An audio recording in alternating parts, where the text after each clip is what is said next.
Well, hello everyone.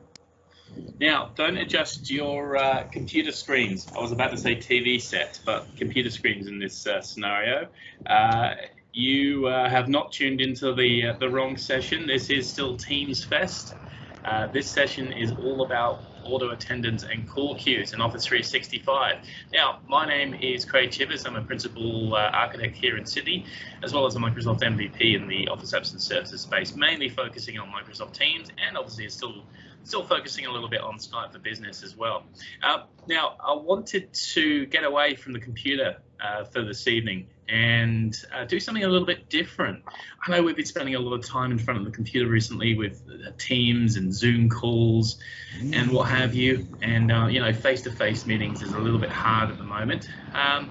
So rather than putting a 20 or so minute PowerPoint presentation together, I thought what I'd do is jump on the motorcycle and talk to you a little bit about auto attendants and call queues and some of the tips and requirements and how to get the best experience with these things in Office 365. And I thought, why not jump on the motorcycle and show you guys a little bit of Sydney whilst I do it. Now, first of all, it is a little bit wet out at the moment, so I'm just going to take it easy around the corners. But we're on the lower North Shore here at the moment in Mosman/Neutral Bay, probably about 10 minutes just north of the city. So we're going to make our way down a few windy streets, back streets of Mosman and Neutral Bay here on the lower North Shore, and make our way across the Harbour Bridge into the CBD. Hopefully it's not too dark and you guys can make out the bridge as we go across it and make out the city. We'll do a loop through the CBD and maybe past the State Theatre, come out the other side, go back across the bridge, and sort of back towards where I live. Sound good? All right, well, let's get to it. Well, first things first, as I said, I have every intention of covering off well, the topic of this session, really, which is auto attendants and call queues in Office 365. Now, we're probably all very familiar with configuring these in Office 365, but for those who aren't, let's start from the very beginning. What is an auto attendant? Well, an auto attendant is Microsoft's term for a phone menu system. Some people know them as IVRs, or interactive voice response systems. Essentially, we've all done it. We've called our bank, and you know, or our cable provider, and instead of a person answering the phone, we get that sort of, you know, hopefully not robotic voice, but voice recording that says, you know, thank you for calling ABC Bank. You know, press 1 for sales, 2 for support, 3 if you've lost your credit card, that kind of thing, right? That's an IVR, interactive voice response system, and some of those systems are driven by voice. So instead of, you know, using your touch-tone phone, you can say customer service, or I've lost my credit card again, or new account, for example, or complaint, as some people might say. Yeah, so that's an IVR, and of course, you know, some of them still use touch tone instead, so you can press, you know, 1 for sales, 2 for support, etc. That's an IVR, and it's exactly what an auto attendant is in Office 365. They're just called auto attendants. All right, looks like we're going to make the green light here, which is awesome. I don't always get the green light. Oh, there we go. Oh, just made it. I don't always get the green light there. A lot of the times I end up sitting there for a few minutes, so that was awesome timing. It looks like the rain is potentially holding off as well. Hopefully it doesn't get too hard. Now, for those of you who aren't from Sydney, we're just about to come onto the Harbour Bridge here. This is the go through the toll point there. They're doing some roadworks up here at the moment just to remove some of the old toll plazas that were up here just before several years ago. They've finally removed them now, and I'm entirely sure what they're doing here, but they're trying to tidy up some of the lanes. Now, because I'm on a motorcycle, I get to use the bus lane, which is awesome. So I've got the whole lane to myself, which is great. So we can see the bridge there in the background, the good old Sydney Harbour Bridge, or the coat hanger, as some people call it here locally. And you got the Sydney sort of skyline in the background there. So we're heading south across the bridge here at the moment. All right, back to it. So we know what an auto attendant is. What about a call queue? Well, a call queue is essentially what an auto attendant passes the call to. It was looking a bit misty on the bridge here at the moment. Hey, as I said, hopefully that rain holds off. So once you've chosen your option, once you've said sales or I've lost my credit card, or you've pressed, your option, your call gets put through to a call queue, and then that call queue has a number of different people, hopefully, attached to it, which we'll call agents, and those agents will be able to answer your call and hopefully help you out. And there you go, you're done. So that's your inbound call. Now, the good news is that's how auto attendants and call queues works in the outside world, and also how it works within Office 365 as well, which is great. So nice and simple. So if you're used to setting up call queues and auto attendants in other phone systems or PABXs, you'll feel right at home doing it here. And there's plenty of help available in Office 365 as well, even if it's your first time doing it. So it's nice and simple, really simple to use sort of graphical interface that makes a lot of sense. Here we go, we're across the bridge now, coming into Sydney CBD. I'm going to take a left here onto the Carl Expressway. This takes us around to Circular Quay, or Circular Quay, as a lot of tourists call it, because it's spelled Q-U-A-Y, but that's Quay. So there's the city on our right-hand side there, and there's the Opera House on our left, and you can just about make the bridge out there as well if I kind of crane my neck around a little bit. There we go. I've kind of got to watch where I'm going still. Yeah, there we go. There's the famous Circular Quay in the Opera House. All right. So that's what auto attendants and call queues are. Everyone on the same page. Good stuff. All right. So how do we make all of this stuff work? Well, the key to getting your auto attendants and call queues working in Office 365 is to use something called a resource account. Oh, here we go. I'm going to take a left up here, just a nice yellow car. We'll go left onto Elizabeth Street here. So here comes the rain a little bit harder. So resource accounts, as I was saying, yay, green light. Resource accounts tie everything together in Office 365 to do with auto attendants and call queues. Resource accounts are how you license an auto attendant or call queue, and it's also how you assign a phone number to an auto attendant or call queue. Now, something to point out here first of all is an auto attendant can have more than one resource account assigned to it. Now we're going to be stuck at this red light for a while probably. And essentially what that means is that if you've got an auto attendant that's set up that you've got multiple inbound phone numbers that you want to route to this single call queue or auto attendant, you can just assign multiple phone numbers to it. Easy as that. So each resource account will have its own phone number assigned to it, and will have its own virtual phone system license assigned to it. And then you just simply assign those resource accounts to the auto attendant or call queue, and away you go. The call queue or auto attendant is then able to receive inbound calls from the public, as well as being able to make outbound calls too. Now, why would you want to make an outbound call from an auto attendant or call queue? Well, you may perhaps want to transfer a call to a mobile number or an external number, depending on the option that's chosen.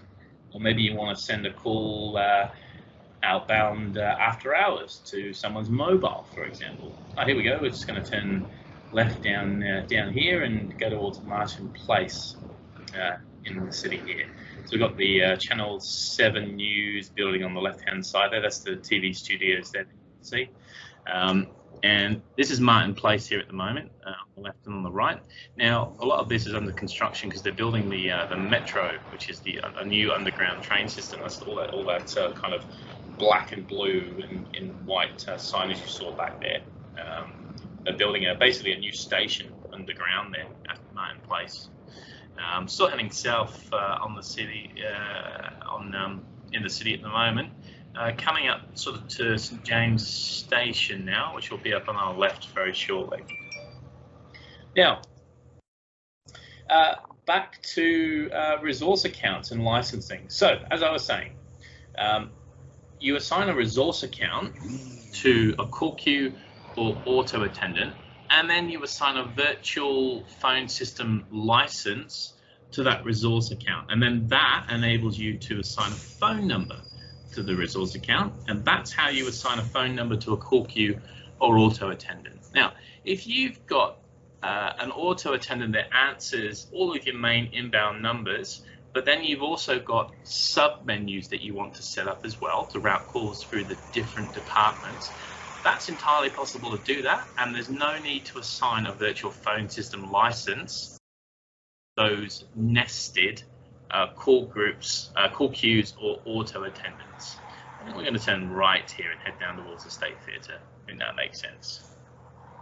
So you only need to assign the virtual phone system license to the top of the tree, auto attendant or call queue, and only if you've assigned an external phone number to the auto attendant or call queue, and similarly so if you want the call queue or auto attendant to be able to make an outbound call as well to a mobile number or other PSTN service number. So just on the right hand side here, we've got Westfield Sydney, a huge shopping centre. It's also the home of Centrepoint Tower, or what will it be known as now? Probably AMP Tower or Westfield Tower. It changes its name every now and again, every few years. The sign at the very top changes, but it's essentially that kind of very tall-looking building you've probably seen in many photos of Sydney, with kind of like a circular, kind of like a goldy circular top to it. And that's one of the, I think it is the tallest building in Sydney. You can go all the way up to the top if you want. They've got a restaurant at the top there, and you can even go outside and do like a skywalk up there as well, which is kind of interesting. I've got the green light, sweet. So just crossing George Street now. This is all pedestrianised now with the tram that has recently been installed in Sydney. Yeah, certainly has changed the city quite a bit. I think we're going to turn right here and head back across the bridge, back up towards home on the North Shore there. So we've spoken about licensing. Now, in terms of call queues and auto attendants themselves, there's a few things to take note when it comes to call queues. The first is you can upload your own music on hold with a call queue. Now, there's a 5 megabyte limit to the file size, and it can be an MP3 or a WAV file. MP3 is preferable, and you generally speaking want to upload something that's royalty free, unless you've got licensing rights to play music. So I wouldn't recommend uploading Rick Astley on repeat unless you have the rights to upload it, perhaps. Also to note too is that users in call queues can be on premises in Skype for Business or online, but if they're using Teams, they must be in Teams only mode. And the reason for that is if they're not in Teams only mode, they're in some form of Skype coexistence mode, the call will always try Skype for Business as opposed to Teams. So they'll be signed into Teams, and they'll be sat there wondering why they're not receiving inbound calls from the call queue. The reason is because the call queue service is attempting to send the call through to their Skype account, meaning they won't get it. So make sure that if users are online and they're using Teams, that they're in Teams only. If they're in any other mode, they'll have to sign into Skype for Business to receive that call. And they still can't do that on premises as well. Now you can configure conferencing mode for call queues, but conferencing mode doesn't work for Skype for Business users, and it isn't recommended for use if you've rolled out Teams or obviously Skype handsets. It wouldn't work anyway, but for Teams handsets, wouldn't recommend conferencing mode. The reason for that is if a call comes through in conferencing mode, it's very difficult to then add a third or fourth person to that call to try and transfer that call through to someone else. The transfer option disappears on the handset in conferencing mode. So wouldn't recommend conferencing mode for users with handsets. Just coming on to back onto the Harbour Bridge now. Look at the mist. It's kind of cool with the lighting effect coming off the bridge there. So this time northbound on the bridge in in the kind of suicide lane, as they call it. It's a bit dangerous to be in this lane sometimes, but it's okay on the bike. You can always swerve left if I need to, I guess. Yeah, the bridge looks kind of cool this evening, hey, with all that mist. Fingers crossed that rain does stay off, because it's starting to come down a little bit now. Look at that, it's such a cool bridge. Never gets old coming across this bridge, anytime, day or night. And there's always traffic on it as well. I will say that during COVID, a few months ago, I was on this bridge about 8 o'clock in the morning, and I was the only vehicle on the bridge, and it felt very surreal. I was running into the city to go and grab something from the office, and yeah, I was the only vehicle on the bridge, and it felt very weird. It's just something I'm not very used to at all. Obviously, traffic's picked up a little bit now, but still, it's only early evening here at the moment. So yeah, it's, traffic isn't too bad. We haven't sat in a queue as of yet, which is yeah, better, which is good. There's Milsons Point Station there on the left-hand side, train station, looking rather quiet. I'm not sure if you saw as we came over the bridge, but Luna Park on the far left-hand side is like an amusement park. There's one here in Sydney, and there's another one in Melbourne as well. But we're going to stay on this road. We're going to take the Military Road exit and yeah, head back towards Mosman. Now, where were we?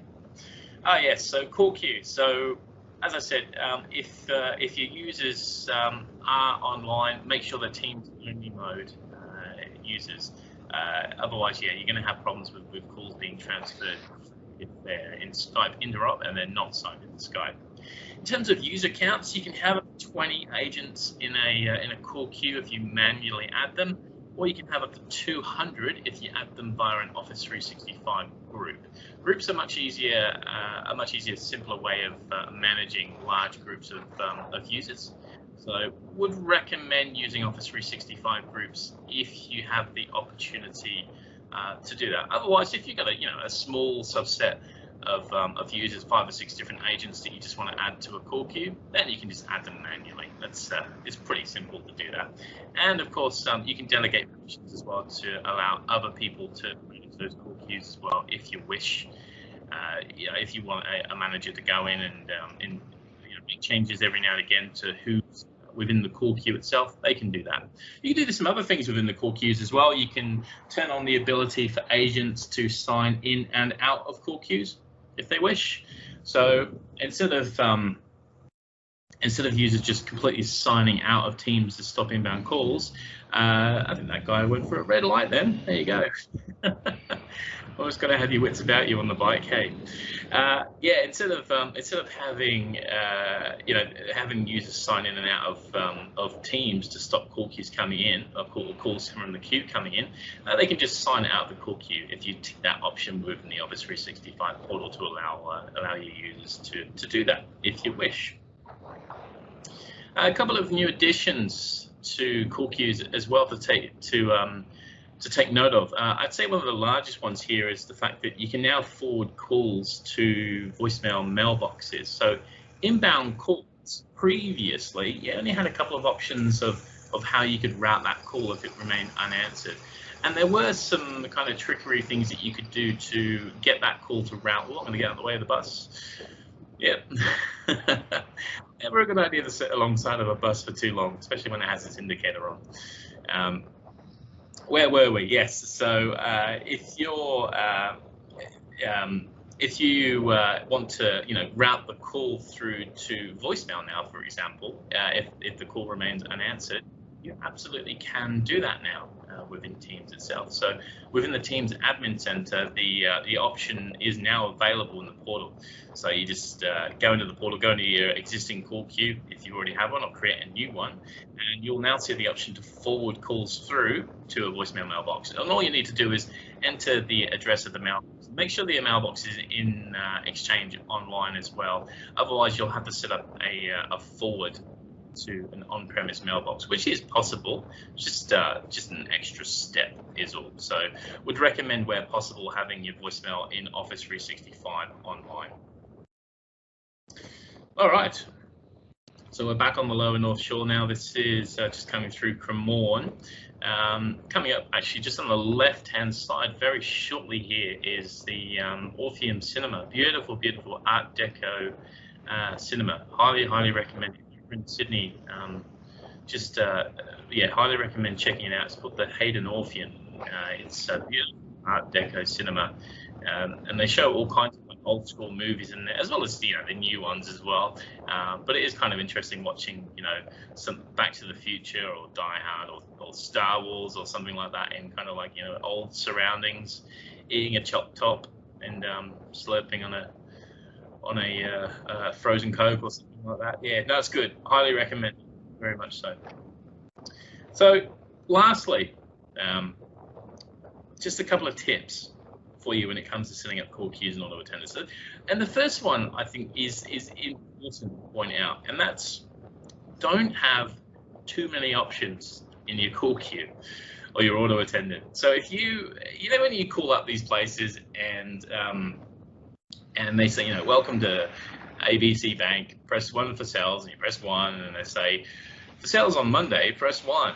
You press 1, and then they say, if it's to buy cars, press 1, and you press 1, and they say, if it's to buy blue cars, press 1. If it's to buy red cars, press 2, and so you press 2. And there's about 5 or 6 million different options you can bounce through before you end up getting to an agent. And then when they finally do answer the phone, they ask you all those same questions all over again. And you wonder why you gave the options in the first place. So try to make your menus as simple as possible. 1 or 2 sort of iterations deep. Just checking my camera is still recording.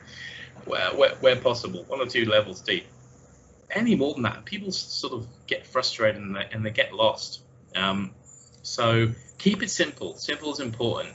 1 level, welcome to ABC Bank, press 1 for sales, 2 for support, 3 for accounts, or 4 for anything else. There you go, 4 options, nice and simple.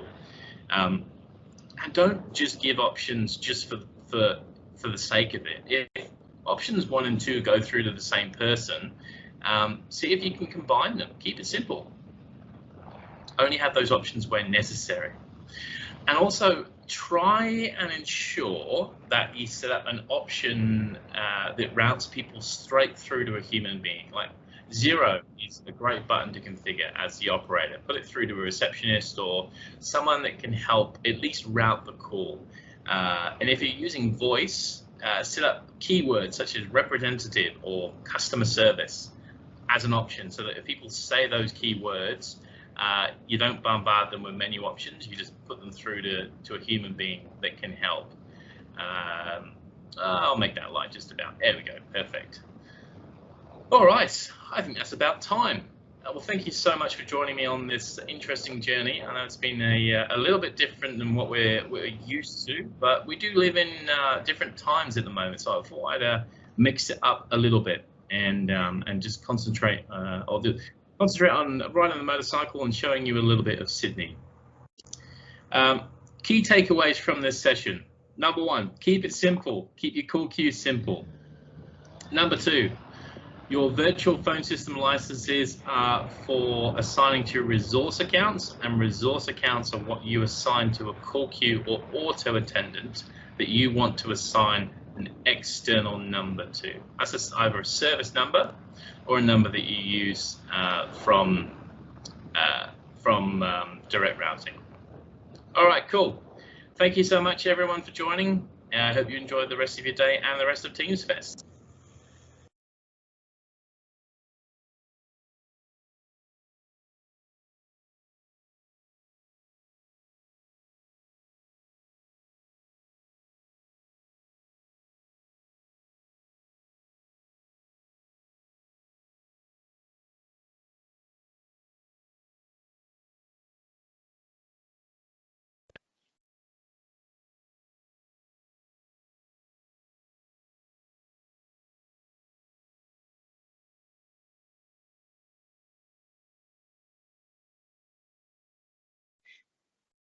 Thank you for your session, Craig. I'm going to go through the Q&A now and try and answer some of the questions that may have come up. I don't know if you're still there, Craig, or not. If not, I will try and answer them instead. Let's have a look, see what questions we Putting have. out 20 or so minutes to Oh.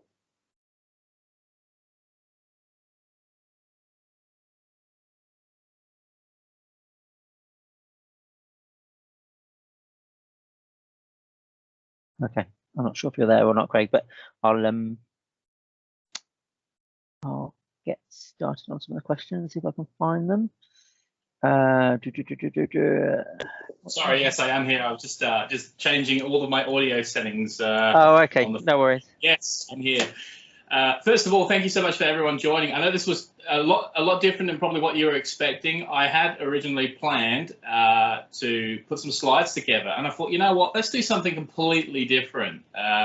Let's get out of the house, get away from the computer, and I don't know, show you a little bit of Sydney and talk a little bit about call queues as well. So hopefully I didn't give too many people motion sickness, but there you go. Thought I'd try something a little bit different. So yeah, fire away with your questions. Feel free to put them in the chat. I don't believe people can unmute themselves at the moment. Is that right?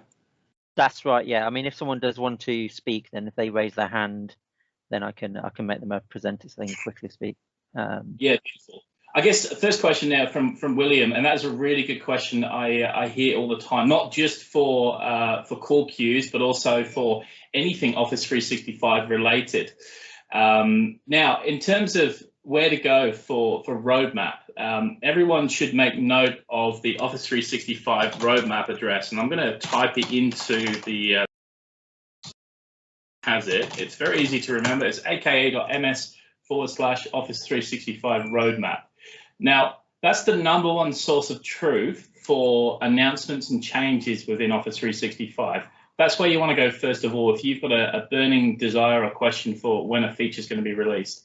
The second place you're going to want to check that's more directed towards your tenant is the Office 365 admin portal and the messaging center within the admin portal.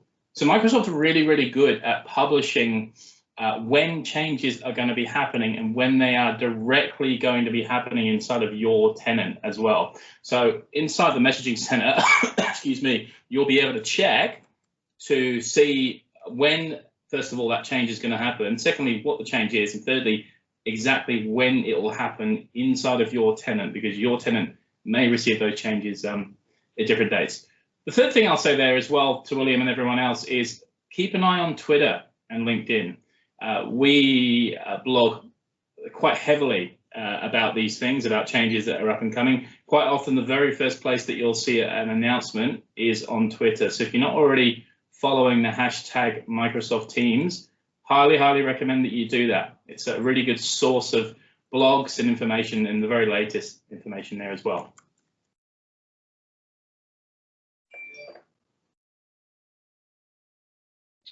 Cool. Lee, if you're still there, whatever good questions have we had come in? Okay. Yeah, let me go through them. No worries. Sorry to throw you in the deep end. No, it's not a problem at all. Someone's asking what bike you've got. Is it a GS, BMW GS? It isn't. That's a Honda CB650 at the moment. It's red and white. I call her Rhonda the Honda just because Rhonda. It rhymes. But Rhonda the Honda. Someone's put with the new external PSTN number options, can you only forward to a common external PSTN number, or can each agent forward agent calls to their mobile number? Yeah, so that depends on how you've got things set up. So depending on how you're receiving those inbound calls within Office 365 today, if it's via a calling plan, you can forward calls through to another number, but the number that's displayed will be the inbound number from the person that's calling you. If you've got direct routing, you have the option of displaying either the calling number or the call queue number, or no number, if you wish. If you want to forward call queues though to yourself, there's no easy way of doing that. What I'd recommend you do, and what I always say to people, is don't forward a call queue to a mobile number. Instead, sign into Teams on the mobile phone itself.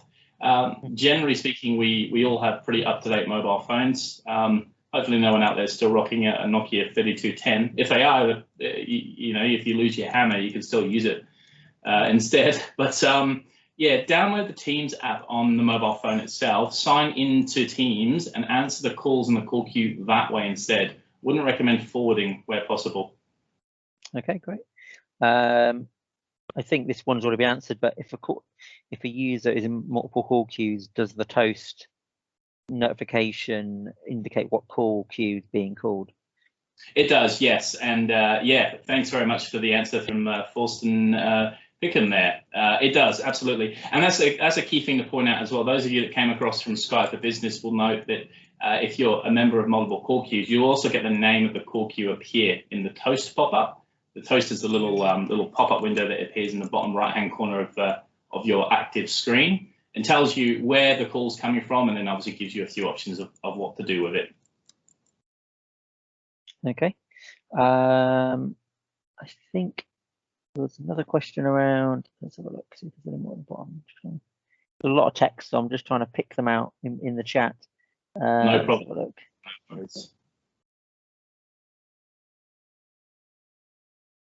Can we use the call queues as a contact center and integrate Salesforce? Really, really good question. Okay, so in short, sort of. What you're going to need to do is work with a contact center provider. Now, there's a number of them that have put their hands up to say we work with Microsoft Teams in various different forms. In its simplest form, Teams itself can't talk to Salesforce, but a third-party contact center solution can. There's various different ones out there. I think there's about 9 or 10 on the list now. If you put into a search engine Microsoft Teams Contact Center, and the first option that comes up will take you to the page that lists all of those providers. And depending on which one you pick, they'll have different plugins that can do screen pops and pull information from Salesforce. So Teams itself can't do that, but with third-party plugins, yeah, absolutely possible. Brilliant, thank you. Another question is, can I add a user without a calling plan to answer phones but not make calls? No, because they need a phone number to be enabled for enterprise voice to receive the inbound call. So no, I have seen different scenarios where that may potentially work, but it's not supported. So I wouldn't recommend going down that avenue. Okay, great. Another question was, are call queue users able to dial out with the call queue PSTN number instead of their own private number? Yes, they can, but this depends on the calling solution that you have in the environment. We touched a little bit on it before, but if you're using calling plans, you would need to check. If you're using direct routing, you have a lot more control over what number is being presented to the user. I'm pretty sure in calling plans you can set your telephone number. I'm going to say you, the user can't, but you can configure it to either be the user or the service number, and then you choose what service number it is. That's right. So as long as you own the phone number, you can, but you can't set it to just obviously some random phone number. Absolutely, absolutely, and also it has to be like fixed as one. So if you're a member of, say, 3 call queues, you have to choose which of those 3 call queues number you want to actually send, as you can't kind of change on a per call basis. It's kind of fixed. Yeah, that's right. That's right. Yeah. And you can change between those numbers by when you make an outbound call, you can present yourself as someone separate within the client itself, or you can set it persistent as Forsten has just said there as well. So you can force the user's phone number to always be the same. Okay, great. Another question that's come in is there any statistics or reporting available for call queues, real-time statistics or historical? Yeah, good question. So there's always improvements being made in this area. So right now, that information is delayed, and it can be delayed up to 72 hours within the portal itself. So if you've gone in and had a look at reports for call queues, you'll see sometimes that information can be delayed. So it isn't real time at the moment. I know that there are various different vendors that are working on solutions though for that. So yeah, watch this space. Brilliant. Okay. Is there any more questions?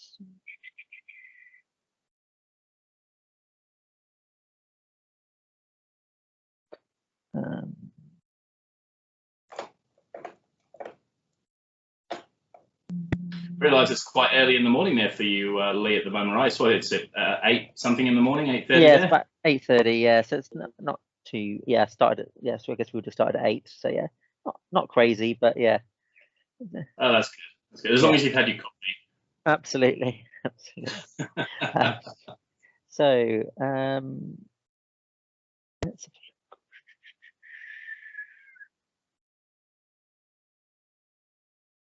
I think there's a question that's already been answered around opt-in and opt-out, whether you could choose which queues to opt in and out of, which I think we've answered as yes, that is possible. Yeah, and that's a common thing that's asked as well. Yes, yeah, as long as you took the option, users are able to sign in and out of those queues, just as they could in Skype for Business as well. Okay, I think that's all we have, unless anyone else has any more questions. I think we'll end this session here. I don't know. Yeah, great. Well, thank you so much for everyone that's joined. I know it's a little bit different session to kickstart off in room 4 today, but do stick around. Plenty more sessions happening today with Teams Fest. And of course, if you do miss something, I believe, Lee, everything's being recorded, right? So people can go back and rewatch those sessions that they've missed. That's right, correct. Yeah. So this is being recorded and put on YouTube as soon as possible, I think is the term they're using. Beautiful. No worries. All right. Well, thank you so much, everyone, and thank you, Lee, as well for moderating the session. No worries. Thank you, Craig. Cheers.